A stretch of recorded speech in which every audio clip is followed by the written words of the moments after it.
El costo hídrico de un kilo de carne promedio de 16.000 litros de agua no dice nada, porque en una zona, en la planicie medanosa, varía entre 10.000 y 40.000 litros de agua, entre productores y vecinos. Entonces, es muy difícil, digamos, poder usar un indicador cuando tomamos valores promedios, porque ese valor promedio no me dice nada sobre el rango y sobre las buenas prácticas asociado a, en una misma zona, donde llueve lo mismo y el mismo suelo, las buenas prácticas que pueden hacer que una buena hídrica sea la mitad o el doble. Bien, yo simplemente les muestro, Raúl habló de girasol, fíjense que mientras una soja de grupo corto puede estar explorando 1,40 m, fíjense en la red que hay de girasol a 2,40 m. Y gran parte de la pampa húmeda a 2,40 m influencia en agua. O antes o después hay influencia en agua. O sea que muchas veces uno dice, me llovieron 300 milímetros y saqué 12.000 kilos de maíz. ¿Qué pasó? Y los otros 300 los puso la napa. Y la napa no está en forma permanente todos los años en el mismo lugar, ni la calidad de la napa es la misma. La conductividad eléctrica varía, si se recarga en el otoño, si no se recarga. Si el cultivo antecesor era a veces más profundo, usó más de la napa, concentró más. Entonces es toda una dinámica muy interesante que incluso Joachi y la gente de San Luis lo plantean muy bien. Por eso es que yo creo que hoy hablar de la productividad física del agua es interesante, pero ya el mundo se está planteando, digamos, la necesidad de hablar de la productividad económica del agua. Es decir, cuántos kilos por milímetro y por hectárea es interesante.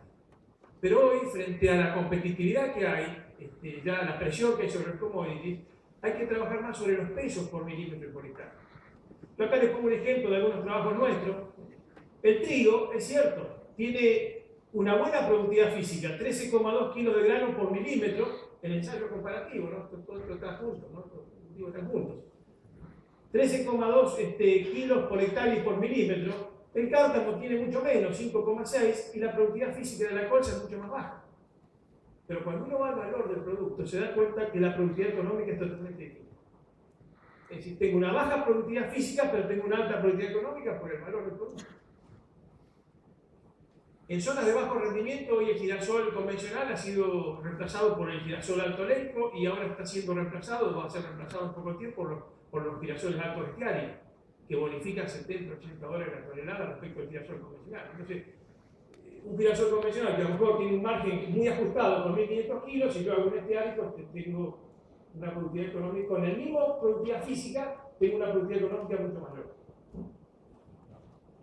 Y esto no alcanzaría, según lo que dijo Guillermo y Studer, porque a mí me preocupa que en el corto plazo yo priorice colza por una mayor productividad económica, pero si uno agrega una tercera columna aquí de los residuos que dejan estos cultivos, pensando en el balance de materia orgánica, este trigo me deja acá alrededor de 9 toneladas de materia seca y esto me está dejando alrededor de 4 toneladas de materia seca. O sea que, ¿qué les quiero decir? Que detrás de la productividad física y de la productividad económica podríamos poner una columna de aporte a la sustentabilidad.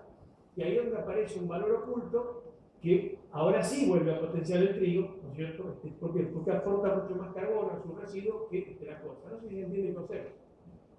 Pero son tres visiones importantes que un poco Raúl expresaba que debemos conocer. Nosotros, por ejemplo, hemos medido para el pan, para producir pan, tenemos un costo hídrico, tranqueras adentro. Como dijo Raúl, coincidimos que alrededor del 70% de la huella hídrica se genera tranqueras adentro del sistema de producción. Por eso es importante, digamos, agronómicamente lo que puede ser el INTA, la universidad, lo que pueden hacer los grupos productores, porque el 70% de una huella hídrica se está definiendo tranqueras adentro. Es decir, que el costo hídrico de un kilo de pan, el 70% promedio, ¿no? Se define adentro. Nosotros, por ejemplo, tenemos tomado una zona, la productividad física, kilos por hectárea por milímetro, me varía entre productores entre 5 y 12 kilos de trigo por hectárea y por milímetro. Dándome una variación del kilo de pan, tranqueras afuera, agregándole esto, sumándole de tranqueras afuera, de que el kilo de pan me cuesta alrededor de 2.000 o 3.000 litros por kilo de pan. Esto es una zona, como decía Raúl, en una zona homogénea, es decir, un grupo de productores que pertenece, digamos, a la misma zona, a la misma cooperativa. No estamos comparando distintos tipos de bienes. Esta es la variación de la productividad física, y si lo transformamos, es decir, ahí tenemos el costo del fertilizante, del herbicida, de las semillas, si curamos, si no curamos, un margen bruto como lo haría cualquier productor, la rentabilidad en pesos por hectárea por milímetro varía entre 4,7. De esto no tenemos datos.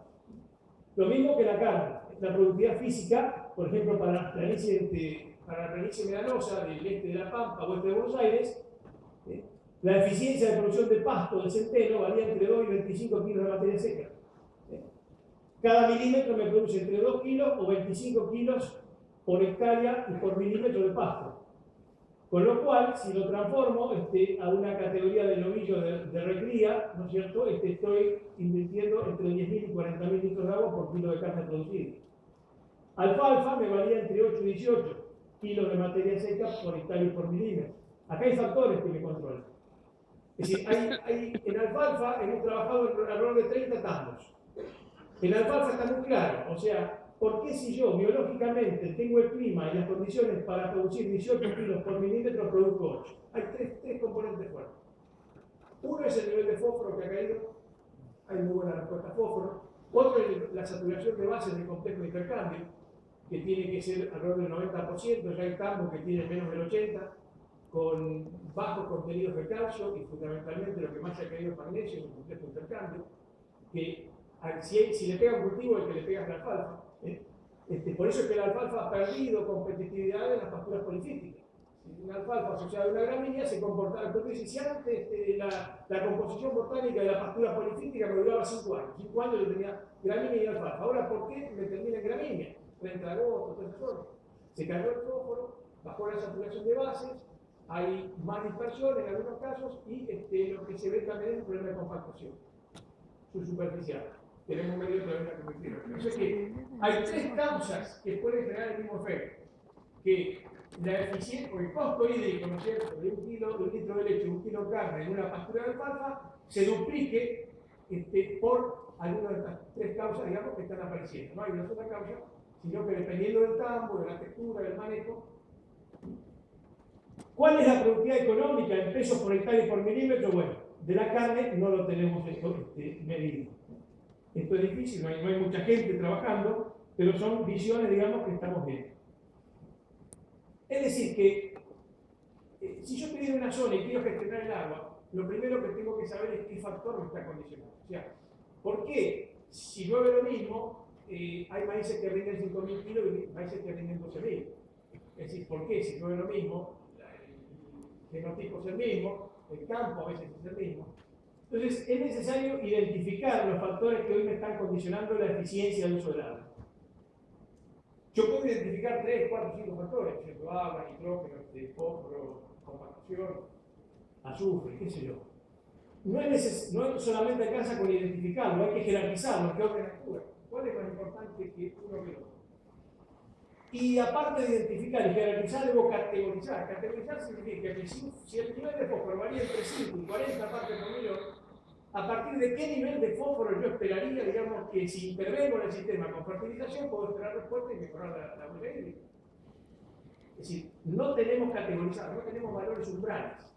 Estamos trabajando sobre indicadores que experimentan un rango de variación en un determinado lugar, pero no conocemos a partir de cuándo ese indicador comienza o no a afectar ¿no es cierto?, la productividad o la eficiencia solar. No lo conocemos.